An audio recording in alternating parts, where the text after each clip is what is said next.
আর গত দুদিন ধরে আরেকটা জিনিস নিয়ে সারা ভারতবর্ষে উত্তাল হচ্ছে, বলতে উত্তাল সেরকম নয়, ইকেওয়াইসি এলপিজি গ্যাসের। তো সেটা নিয়ে আমি একটু পরিষ্কার করার জন্য ভিডিওটা করছি। তো অনেকে ভাবছে প্রত্যেকের ইকেওয়াইসি করতে হবে, কিন্তু ব্যাপারটা সেরকম নয়। আমাদের ইন্ডিয়ান, ভারত পেট্রোলিয়াম এবং এইচপি তিনটে কোম্পানি গ্যাস সবারই ম্যাক্সিমাম আছে।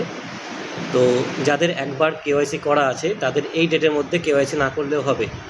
এবার 2023 সালের প্রথম কেওয়াইসি শুরু হয়, ইকেওয়াইসি মানে আপনি যে কাস্টমার, আপনি জীবিত আছেন কি না সেইটা জানার জন্য কোম্পানি, মানে গভর্নমেন্ট কোম্পানিকে বলেছে আপনারা আইডেন্টিফাই করুন, তারপরে আপনার সাবসিডিটা পাবেন।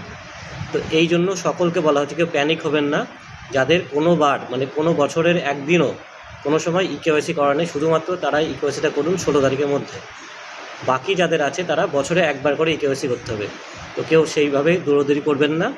আর ইন্ডিয়ান ওয়ান অ্যাপ থেকে করা যায়, এইচপি পে অ্যাপ থেকেও করা যায়, এবং ভারতের জন্য এই হচ্ছে হ্যালো বিপিসিএল। তো এই তিনটে অ্যাপ থেকে তিনটে কোম্পানি নিজেরাই করতে পারবেন। তো অযথা কেউ দৌড়াদৌড়ি করবেন না, প্যানিক করবেন না। এটা আস্তে আস্তে আপনারা নিজেরাও করতে পারবেন, আপনার ডেলিভারি ম্যানের মাধ্যমে করতে পারবেন, অথবা যে গ্যাসের এজেন্সি আছে সেখানে গিয়েও করতে পারবেন। তো সকলের কাছে শেয়ার করে দিন। সকলের জন্য ইকেওয়াইসি বাধ্যতামূলক নয়, যাদের করা নেই তাদের জন্য। ধন্যবাদ।